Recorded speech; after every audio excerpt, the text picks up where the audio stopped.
غزانا مخكي كده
فيديو بس تشوفوها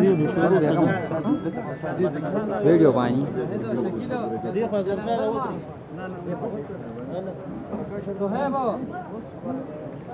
جاوید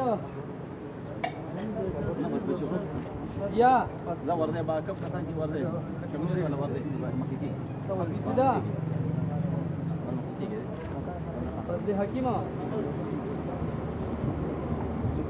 انا الله تشكيل أفضل شب قال احمد ولي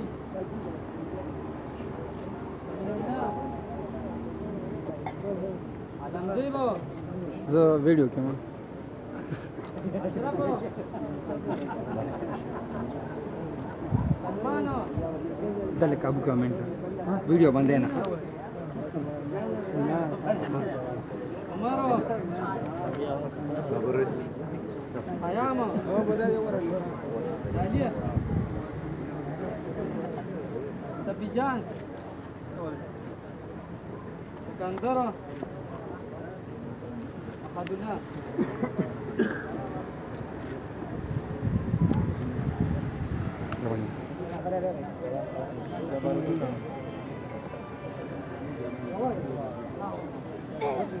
dan sarai kan taruh hana besar dan muka baru lagi lower person buta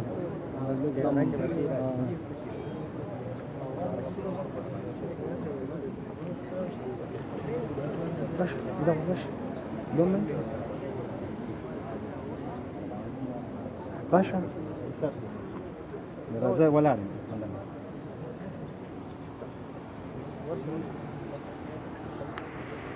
دون سے کم خان ته پیسې هغه سمبالو بیغما ول د ما د په وخت ته باز ما سره گنجې شو نه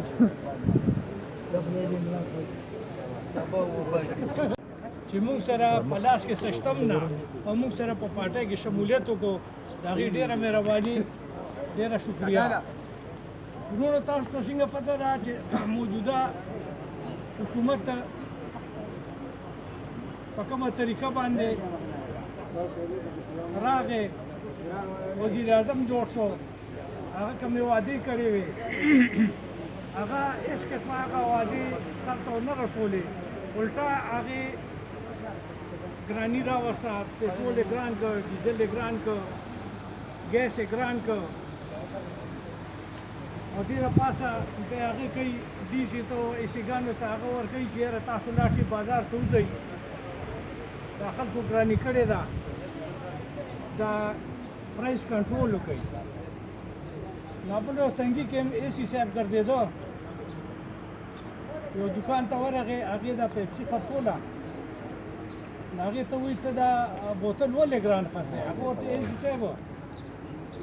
پرون بل ورځ ما دا د پیپسي کارټن یې په 480 روپۍ راکړی دی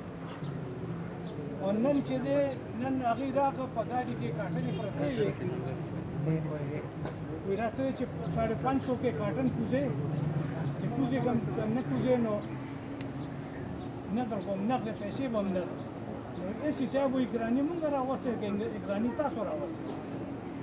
تاسو هغه کنټرول کوي کوم ریټونه چې کوم څیزونه هم ګران کړي دي هغه باندې لږ لاس ونیسئ نو لاندې به هم هغه ارزاني راځي نو د هغې نه ګاډی تللی دی اوس ورله چل نه ورځي چې څه چل وکړو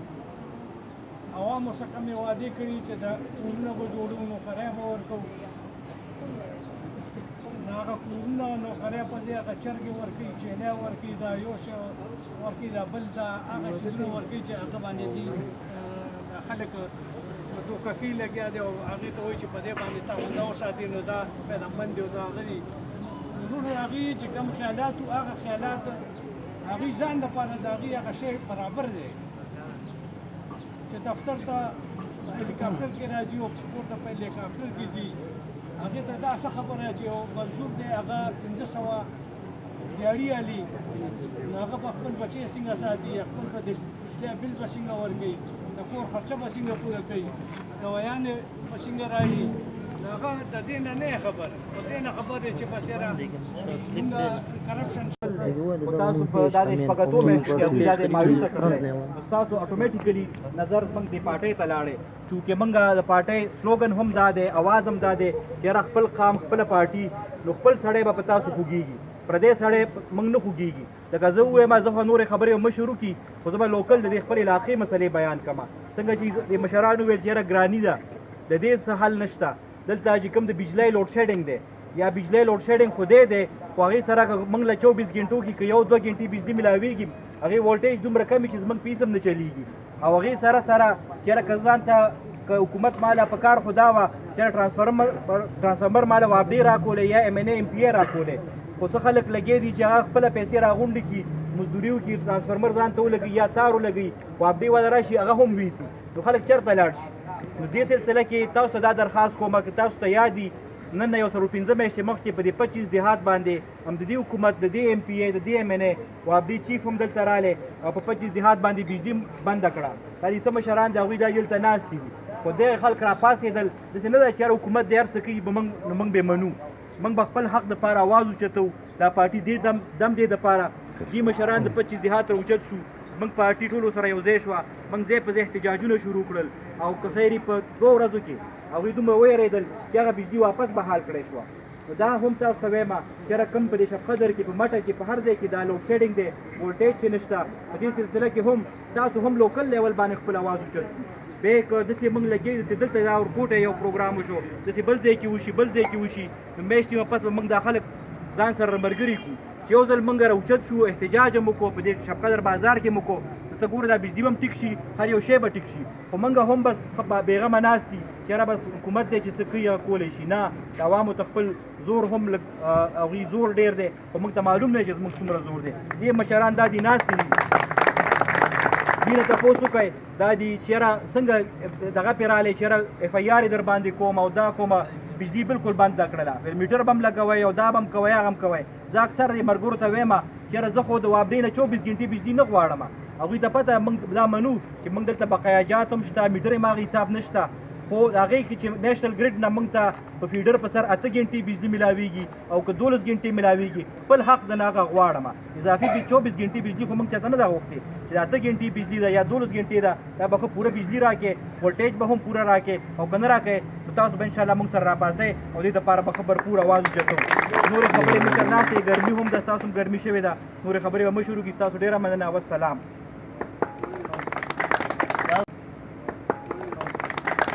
او جناب بابا علي مومن صاحب هغه د ښایسته خبرو نه بعد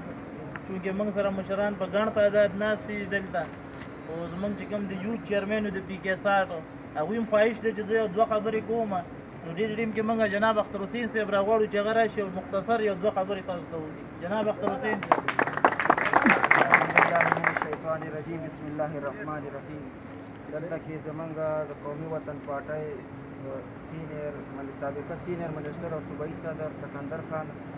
دلته زمونږ سابقه ایم پی بابر علي خان او زما د پارټۍ درانو مشرانو په جمع السلام علیکم. بابر خان خو ډېرې تفصیلي خبرې وکړلې. تاسو ته به پته وي چې نن سبا د کم اسمبلی کې کم باس شروع دی په سلیکټډ او په الیکټډ باندې. اول د بجټ باس، اوس په سلیکټډ او په الیکټډ باندې باید. زه تاسو ته بېدبي دي مافي یو متل د کومه د پښتو یو خان و نوکرو سره ناست و، هغه باد ووتلو که نه، بېدبي دي مافي ټولو نه مافي. هغه نوکر یې راګیر کړ، ویل تا ته ولې تا داسې چل وکړه؟ چې خلک لاړل نوکرو ته وویل چې خانه باد هم ما نه ووتل، وخل هم ما وخوړله، خو ته بړکې څه وې؟ عمران خان او د موجوده ممبرانو ته زه وایم چې تاسو په دې سلیکټډ باندې ولې دومره خفه کېږئ؟ چې سلیکټ شوي نه یئ نو هغه تاسو که الیکټ شوي عوامو الیکټ کړي نو تاسو لکې څه وایئ؟ نور تاسو دې ملک ته وګورئ، دې علاقې ته وګورئ چې موږ که سیاست بایللی دی یا الیکشن هم بایللی دی، سیاست هم نه دی بایللی، ستاسو خدمت هم نه دی بایللی، جذبه هم د عوامو د خدمت نه ده بایللی. انشاءالله تعالی مشران داسې تفصیلي خبرې به هغوی کوي، خو موږ انشاءالله چې ستاسو هر مشکل وي زموږ مشران زموږ کشران به تاسو نه مخکې د هغې نه به تاسو وروسته یې. دغه حساب له زموږ د پټ جهادو مسله راغلې وه، بابر خان او موږ پکې راپاڅېدو، واحد زموږ د قومي وطن پارټي و، زموږ مشرانو مختلف ځای کې احتجاجونه مو شول، مختلف جرګې مو شولې، هغوی سره هغه خدای پاک هغه څیز هغه بجلي بحال کړه. لکن هغوی خو زمونږ چې کوم دلته ممبران دي هغوی خو عوامي نمایندګان دي، خو حکومتي خبرې کولې، میټر ولګوئ او دا چالو کوئ. نو چې میټر زه ولګوم بیا تا ته پکې ضرورت پاتې شو. بیا تاسو ټولو نه په جمع باندې زه تاسو ټولو ته دا خواست کوم چې قومي وطن پارټي د پښتنو پارټي ده، په هر فورم باندې به انشاءالله تاسو سره ولاړئ، څنګ په څنګ به یو زه دې ټولو ملګرو ته د زړه د کومې نه هرکلی ویم. انشاءالله دا کومه فیصله چې تاسو وکړله دا هم ډېره ښه فیصله وکړله او ډېر ښه وخت کې وکړله. په جمع السلام علیکم. دا جناب اختر حسین صاحب چونکې وخت مختصر دی او ماښامي ته هم رانږدې وخت دی، نور وخت به ستاسو د انتظار نه لو. کوم چې دلته زموږ مهمان خصوصي دی او زموږ او ستاسو مشر زموږ سابقه سینیر منسټر او صوبایي صدر جناب سکندر ایوب خان شیرپاو صاحب ته خواست کوم چې هغه راشي او د خپلو زرینو خیالاتو اظهار وکړي.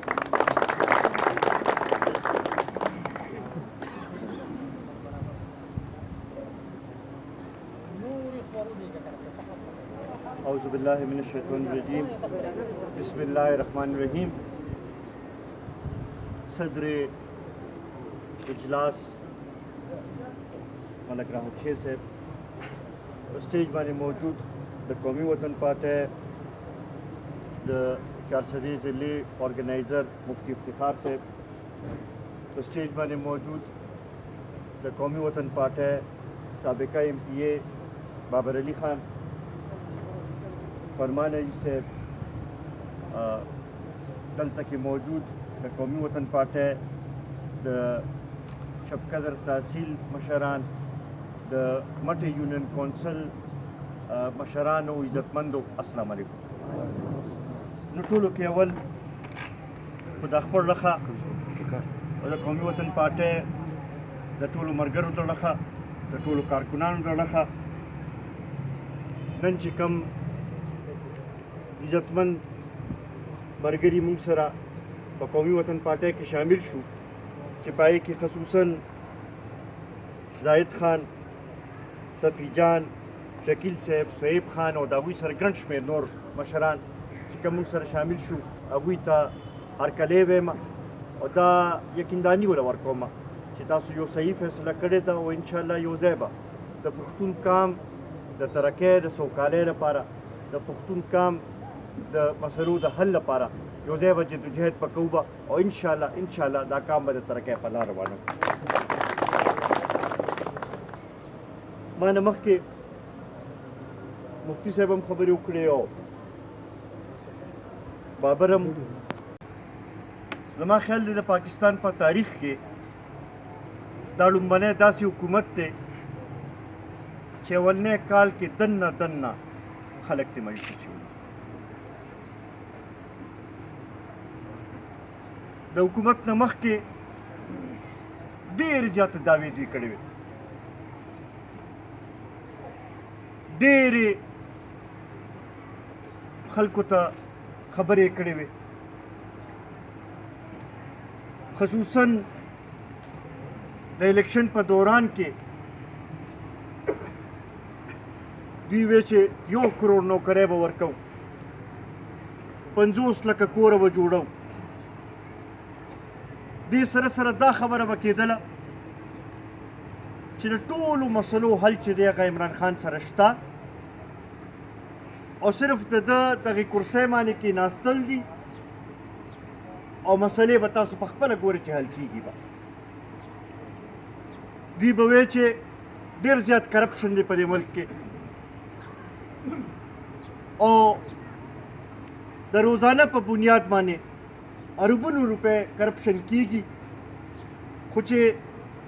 تحریک انصاف راشي او عمران خان راشي هغه هر څه به رکاو شي او دا به د قوم ته او د ملک ته به دا فایده ورسي دا خبره هم پکې شوې وه چې ډېرې زیاتې قرضې اخیستلې شوي دي او هغې قرضو د وجې نه دا ملک صحیح ترقی نه کوي عمران خان خو دا دعوه هم کړې وه چې زه به خودکشي وکړم خو IMF نه ملون نه اخلم نورې قرضې خو به بیخي نه اخلم او IMF نه خو به بیخي نه قرضه نه اخلم نن سهار زه چې کلي ته راتلم اخبار میں شروچت کو ندودی وزیر خزانہ حفیظ شیخ صاحب پرون پریس کانفرنس کړو چیرې ډېر لوی کار وشو چې موږ ته د IMF نه 6 اربه ډالر ملو شو او ان شاء الله د دې 6 اربه ډالر ملاوېدو سره به 38 اربه ډالر نور قرض موږ ته ملو شي زه په دې نه پوهېږم چې اوس پورې خو موږ ونه لرېدل چې چا خودکشي وکړه په دې قرضو باندې هغه وخت کې چې دی د IMF لون د بهر ملک نه قرضې ټولې غلط وي خو اوس چې دی اخلي نو هغه بلکل ټیک دي په هغه وخت کې چې ډالر قیمت په زیات شو نو دا به ویل کېدل چې یاره دا د دې حکمرانانو نه اهلي ده اوس خو ډالر چې دی هغه 40 روپۍ او 45 روپۍ زیات شو د دې په صرف په دې 11 میاشتو کې او هر څه وایي ټیک روان دي لږ صبر وکړئ ګراني زما خیال دی چې دا څومره راله او څومره چې را روانه ده ځکه چې دا بجټ چې اوس کم پاس شو د دې خو لا ګورې هغه شانتې لا عمل درآمد په هغې نه دی شروع شوی دا اوسه پورې خو چې دی هغه زوړ دا 2 بجټه چې کم دوی پیش کړي وو د هغې هغه اثرات دي دوی چې دا بجټ پیش کو نو یو خو دا وکړه وي چې دا زموږ لومبنی بجټ دی دا هم غلطه وه ځکه چې څنګه چې د دې حکومت په وجود کې راغی نو زما خیال دی لومبنی میاشت کې دننه اسد عمر چې دی هغه یو بجټ منی بجټ یې راوستلو بیا دویم منی بجټ چې دی هغه په فروری کې یې راوستلو او دا هغه لحاظ سره دریم بجټ دی د دوی هغه اسد عمر خو په خپله وایي چې وایي دا اهله دی په خپله یو طرف ته کو او هغه حفیظ شیخ یې راوستلو چې د نورو په حکومت کې چې به دی و نو د دې خپل د کابینې خلکو به ورته وایي چې یاره دی د IMF کس دی او دی چې دی د IMF په دغه چلي او دی د پاکستان سره څه دغه نشته واسطه نشته د پاکستان خلکو سره دره څه واسطه نشته اوس خو د سټیټ بانک گورنر هم چې دی هغه هم د آی ایم ایف کس راغی یو لحاظ سره چې وګوره نو ټول ملک آی ایم ایف ته حواله شوی دی او وایي چې نه هر څه ټیک دي د بجلی قیمتونه کم ځای ته ورسېدل د ګیس قیمتونه کم ځای ته ورسېدل د خوراکو په څیزونو کې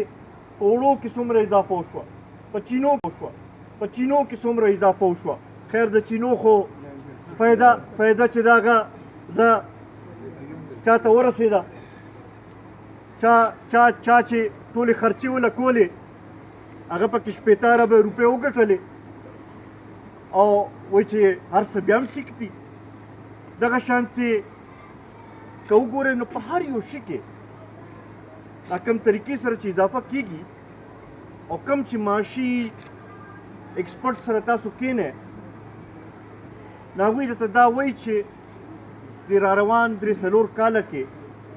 دا ملک هغه شانتې ترقي هم نشي کولی ګرانۍ کې به هم رس ترزه اضافه کېږي او بېروزګارۍ کې به هم رس ترزه اضافه کېږي ځکه چې دا کم معاشي دوی د ترقۍ هغه دغه ږدي جي ډي پي ګروث ریټ ږدي په هغې کې چې دی نورو خلکو ته روزګار نشي میلاوېدی بلکې یو اندازه دا ده چې 10 لکه خلک د هر کال به چې دی بېروزګاره کېږي به نو مونږ ته دا تپوس کول غواړو چې عمران خان صاحب ته خو راشې زما خیال دی تېر 2 میاشتو کې دا 3-4 تقریر یې کړي دي تقریرونه خو به ورته نه وایم اشتهار و د هغه امنسټي سکیم اشتهار چې دی هغې کې به راغې حالانکې دې نه مخکې ده به وی چې دا امنسټي سکیمونه چې دي دا چې دی دا کرپټ حکمرانان چې دی دا ځان لپاره راولي چې خپل اساسي چې دی هغه سپینې کړي نو ته دا تپوس کوو چې هغې حکمرانانو خو چې ته په داسې مونږ نه وکتل چې وزیر اعظم به راغی او هر 10 منټو پسته به یې دا تقریر کو چې یاره دې کې ضرور تاسو حصه واخلئ تا خو د هغې اشتهار هم جوړ شوی وی نو په دې کې چې دی اوس مونږ تا ته څه ووایو تا ته نااهله ووایو تا ته مونږ کرپټ ووایو ستا په پیمانې باندې چې تا څه وې ته خو د هغې نه برعکس روانې تا ته مونږ څه ستا کارکردګي ته مونږ څه ووایو مفتي صاحب خبر وکړه وی چې یاره په سلیکټډ باندې اعتراض دی ورته اختر هم په هغې باندې خبره وکړه یو کس چې دا اعتماد وی واقعي چې زه خلکو راوستلی یم واقعي دا اعتماد وی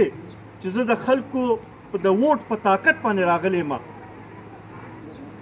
نو هغه بیا په دې خبرو باندې نه دغه کېږي چې چا ماته څه نوم واخیستل او چا ماته څه وویل خو ته نو پوهېدې او همدغه وجه ده که تاسو وګورئ چې په قومي اسمبلۍ کې هم چې دې تقریر ته پاسي وایي چې جرنیل صاحب ډېر ښه کارکردګي ده جرنیل صاحب کارکردګي نه موږ ډېر زیات مطمئن یو چې قوم ته هم خطاب کوي فوج او جرنیل صاحب ډېر ټیک روان دي نو دغې نه تاسو په خپل اندازه ولګوئ سړی خو چې د چا نه ووټ اخیستي د هغې ورسره پروا وي که د عوامو په دغه راغلي نو هغه بیا د عوامو سوچ کوي خو چې د ډنډې په زور راغلي نو هغه بیا د هغې خلکو سوچ کوي هغه بیا د عوامو په دغه باندې څه پروا ده همدغه هغه وجه ده چې موږ دا وایو چې دا شی چلي هغه قوتونو ته چا چې دی راوستی دی هغوی ته موږ دا ویل غواړو چې تاسو به په زوره په خلکو باندې الیکشنې به مو ګټئ تاسو به خلک په زوره په اسمبلو کې کیم نه وی په زوره به په د حکومت په کرسۍ هم کېنوی خو دا حکومت چلول چې دی دا د هر چا وس کار نه دی دې پی ټي آی حکومت دا خبره ډېره واضح طور باندې ثابته کړه چې د تجربې نعم البدل نشته تجربه چې ده هغه پکار وي د حکومت چلول لپاره او دې شي ثابته کړه چې ناتجربه کار چې دی ناتجربه کار وي هغوی هغه شانتې هغه شی نشي چلولی نن همدغه وجه ده چې اپوزیشن چې دی کاغه لږه خبره کوي د هغوی خلک ګرفتاروي میډیا که خبره کوي پابندۍ پې لګوي څوک د دې خلاف आवाज اوچتوي د هغه انټرویو بندوي نور مختلف قسمه حربې استعمالیږي او بیا هم هغه شی نه چلی بل ورځ یو کس خبره کوله وایي چې یاره دې عمران خان به وی چې ما له مخکې بیټینګ راکړې وی بیټینګ هم ورته میلو شو بیا یې وی چې دا بالر چې دی د ده لاس مات کړی هغه لاس هم وله خلکو مات کو بیا یې وی چې نه دا فیلډران چې دي دا هم لرې کړی فیلډران هم لرې کړی شو بیا یې وی چې دا وکټ کیپر هم لرې کړی هغه هم لرې کړی شو چې دا هر څه وشو بیا هم رنس نه جوړېږي نو دا اوس د چا غلطي ده دا د دې هغې وضاحت دې دی وکړي عزتمندو بیا خصوصا د پښتنو په حوالې سره زه خبر وکړم اثرات په موږ باندې بیا خصوصا زمونږ د فاټه رونو چې دی هغوی دا اویا اتیا کاله چې دی بلکل بغیر څه دغه تېر کړل د هغوی چا تپوس نه کو دا وخت و چې داسې حکومت راغلی وي چې هغه د پښتنو مسلې طرف ته زیاته توجه ورکړې وي د فاټه د ادغام دا سلسله چې ده چې دا تیزۍ سره روان کړی وي چې دا هغه ځای خلکو ته ترقي ښکاره شوې وي هغوی ته د دې ادغام ثمرات ښکاره شوي وي خو زه ډېر افسوس سره وایم چې دا داسې حکومت راغلی چې هغه بیخي دې طرف ته توجه نشته حالانکې که وګورئ په اسمبلی کې عددي حوالې سره ټولو کې زیات د پښتنو ممبران ورته میلو شوي دي په کار خو دا وه چې دې توجه هم د پښتنو طرف ته زیاته ورکړې وي نن چې بجټ روچت کې نو د کراچۍ لپاره خو 50 ارب روپۍ چې دی خصوصي ګرانټ چې دی هغه ورکوي مرکزي حکومت د کویټه لپاره 12 ارب روپو خصوصي ګرانټ ورکوي خو زما د صوبې چې خبر راشي نو بیا د هغې لپاره هېڅ هم نشته د هغې لپاره نه د ترقیاتي بجټ کې څه شته او نه نور څه دغه کې څه شته نو دې باندې په خپله ورونو تاسو ته سوچ کول پکار دی او خصوصا هغه خلکو ته چې چا د نیا پاکستان ډېر شوق و د هغوی نه زه دا سوال کوم چې د دې 11 میاشتې د نیا پاکستان هم خوښ شو آیا دا کومه ګراني چې راله دا کومه نوره چې را روانه ده دا کم د بجلی قیمتونه چې زیات شو دا کم چې د ګیس قیمتونه دا نور چې کم دغه روان دي د بجلی نظام خو بالکل ټیک شوی دی مونږ ته ښکاري نه 24 ګنټې بجلی وي ګورې او ارزانه بجلی په 98 باندې یونټ دی ځکه چې دوی خو وایي چې عمران خان ته هر څه حواله کوي هر څه به ټیک شي د بجلی نظام به هم ټیک شي او هر څه به ټیک شي خصوصا ستاسو د ایم این اے صاحب او د ایم پی اے صاحب د ده څو تقریرونه ماته رایاد دي چې دوی وایي چې بی دا مونږ ته صرف دغه کوي او تاسو بیا ګورئ چې څنګه به دا سلسله ټیکېږي اوس ته زه تپوس کوم چې اوس خو خلکو نه بجلی هم کټ کېږي اوس خو بجلی ورځ تر ورځه ګرانېږي هغه شانتې میلاویږي هم نه لوډ شیډینګ کې هم اضافه کېږي او ستاسو وزیر اعظم صاحب چې دی هغه روزانه د خپل وزیر چې دی تعریف کوي وایي چې یاره شاباش ډېر زبردست د بجلی نظام روان دی او زما په عمر ایوب باندې ډېر احترام خو بالکل ټیک شوی دی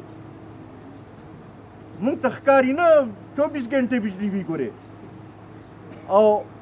ارزانه بجلی په 98 باندې یونټ دی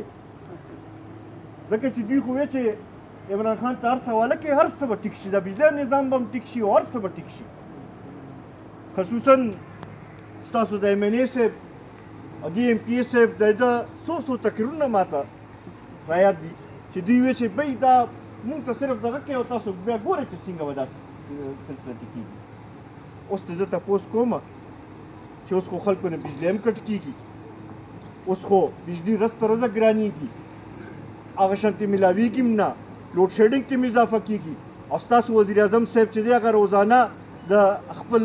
وزیر چې دی تعریف کوي وایي چې یاره شاباش ډېر زبردست د بجلی نظام روان دی او زما په عمر ایوب باندې ډېر اعتماد دی چې د ډېر ښه سیسټم روان کړی دی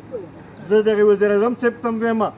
او ستاسو د ایم این اے صاحب ته هم وایم او ایم پي اے صاحب ته وایم چې دلته دې مټې ته راشه یو ورځ دلته کې تېره کې په دې ګرمۍ کې چې تا ته پته ولګي په بنیګاله کې خو تا ته بجلي به ټیک میلاویږي خو دلته کې راشه دلته کې د دې خلکو حال وګوره نو دا به تا ته پته ولګي عزتمندو نن دا واضح ده چې دا سلسله هغه شانتې چلیدی نشي اوس دې لپاره څنګه چې بابر وویل راپاڅېدل دي او موږ به خپل کردار ادا کوو قومي وطن پارټۍ ټیک ده په اسمبلی کې به ممبران به نه وي خو زمونږ هر څه چې دی هغه د خلکو سره دی د عوامو سره دی د دې پښتنو سره دی او د دې د مسایلو لپاره دا ضروري نه ده چې مونږ د په اسمبلی کې ناست یو مونږ به راوځو او خپل کردار به ادا کوو او د پښتنو صحیح ترجماني به کوو د هغې لپاره به که جلسه کول وي که جلوس کول وي هر قسمه دغه به کوو او که د چا دا خیال وي چې یاره مونږ به دا دغه کوو چې یاره څوک چې احتجاجونه کوي هغه به ګرفتارۍ کوو نو بلکل دغې ته هم تیار یو بلکل دې جیلونو ته تلو ته تیار یو خو دې خلکو سره چې زیاتې کېږي د هغې خلاف په اواز اوچتو عزتمندو زه په دې باندې دغه کومه چې دې ځل د صوبایي بجټ کې دوی خو مخکې به دا ویې که نه چې د 15 کاله کې چونکې مرکز کې نواز شریف ناست و زمونږ ته هغه شانتې فنډس نه میلاوېدل دې ځل خو ما ته دې وښیي دې 400 ضلعې له سر روړل نن 2 هفتې مخکې یو میټینګ شوی په 400 کې او په هغې کې ټولې د ضلعې ایم پي اګان صاحبان هم ناست وو ایم این اے صاحب دواړه ایم این اګان صاحبان هم ناست وو او دا یې ویل چې یاره هغه د قومي وطن پارټۍ چې کوم سکیمونه راغلي دي وایي چې یاره دا زمونږ په لاس باندې دغه وکړئ نو هغوی ورته وایي چې یاره افسرانو ته وایي چې هغه خو منظوري شوې ده دغه شوې تاسو خو د هغې کې څه کردار نشته وایي نه خیر دی زمونږ بورډونه پرې ولګوئ او نور چې دی دغه نه شو کولی زه ورته دا ویل غواړم چې هغه مونږ چې کومه منظوري کړې وې هغه په خپل ځای باندې پرېږدئ تاسو نوې څه روړی زه به ټولو کې اول راپاسم او زه به ویم چې آفرین دی شاباش دوی دا کار کړی دی او دا دی قوم له دا روړي خو که په دې ستاسو خیال وي چې هغه تېر د ګیس منصوبه چې ده د هغې باندې به یو ځای کې به 10 پیپه واچوو بل ځای کې به 20 پیپه واچوو وایي به چې دا مونږ دغه کړی نو دا ګورې ستاسو توره نه ده راپاسئ دې قوم لپاره څه وکړئ څه منظوري راوړئ مونږ به ټول وایو چې او بلکل شاباش آفرین دی دا ډېر کار کړی دی خو که په دې باندې ستاسو خیال وي چې زاړه روډونو باندې به بورډونه ولګوو زاړه منظورو باندې به مونږ دغه وکړو نو هغه سلسله مرتلي د هغې هم سمه دفاع نشي کولی هغې کې هم ډېرې منصوبې چې وې هغه پې لاړې هغې ترې وایستلې او زمونږ دا ایم این اګان او ایم پي اګان صاحبان هم داسې ناست دي دلته کې 2 سمال ډیم هم مونږ منظور کړي هغه د بجټ نه وایستل پکار خو دا وه چې د دې علاقې لپاره یو د ترقۍ کار دغه شو چې دوی پې زور لګولی وي چې یاره دا د نور تیزۍ سره روان شي خو افسوس دی چې د هغوی صرف دې سره کار دی چې یاره زه دا افسر دیز نه هلته کې څنګه ولګوم او ما ته په دفتر کې ښه پروټوکال میلو شو که پروټوکال میلو نه شو او ما ته ښه سلام وشو که ښه سلام ونه شو په دغې پروا یې شته او نور د دې پروا نشته چې د خلکو لپاره څه وکړي د قوم لپاره څه وکړي د اخره کې یو ځل بیا د هغې ملګرو د هغې مشرانو چې چا نن موږ سره شمولیت اختیار کړی دی د هغوی ډېر زیات مشکور یم انشاءالله دا تسلي ول ورکوم چې یو ځای به د پښتون قام د ترقۍ د سوکالۍ لپاره جدوجهد به کوو او انشاءالله دا قام به د ترقۍ په لاره روان دا تاسو ته تسلي راکوو چې قومي وطن پارټي به ستاسو لپاره کردار به ادا کوي لاړې هغې ترې وایستلې او زمونږ دا ایم این اګان او ایم پي اګان صاحبان هم داسې ناست دي دلته کې 2 سمال ډیم هم مونږ منظور کړي هغې د بجټ نه وایستل پکار خو دا وه چې د دې علاقې لپاره یو د ترقۍ کار دغه شو چې دوی پې زور لګولی وي چې یاره دا د نور تیزۍ سره روان شي خو افسوس دی چې د هغوی صرف دې سره کار دی چې یاره زه دا افسر دیز نه هلته کې څنګه ولګوم او ما ته په دفتر کې ښه پروټوکال میلو شو که پروټوکال میلو نه شو او ما ته ښه سلام وشو که ښه سلام ونه شو په دغې پروا یې شته او نور د دې پروا نشته چې د خلکو لپاره څه وکړي د قوم لپاره څه وکړي زه اخره کې یو ځل بیا د هغې ملګرو د هغې مشرانو چې چا نن موږ سره شمولیت اختیار کړی دی د هغوی ډېر زیات مشکور یم انشاءالله دا تسلي ول ورکوم چې یو ځای به د پښتون قام د ترقۍ د سوکالۍ لپاره جدوجهد به کوو او انشاءالله دا قام به د ترقۍ په لاره وي دا تاسو ته تسلي راکوو چې قومي وطن پارټي به ستاسو لپاره کردار به ادا کوي به ستاسو د حق تپوس به کوي به او که ضرورت راځي په روډ به هم روځو خو تاسو نه به رستو کېږو نه زه یو ځل بیا ستاسو ډېر زیات مشکور یم ډېره مهرباني السلام علیکم دا زمونږ او ستاسو مشر میلمه جناب سکندر حیات خان شیرپاو صاحب ښایسته خبرې وکړلې چونکې وخت مختصر دی ماښامي ټیم دی انشاءالله اختتامي دعا به کوو ټول ملګري انشاءالله په جمع اختتامي دعا کوو یا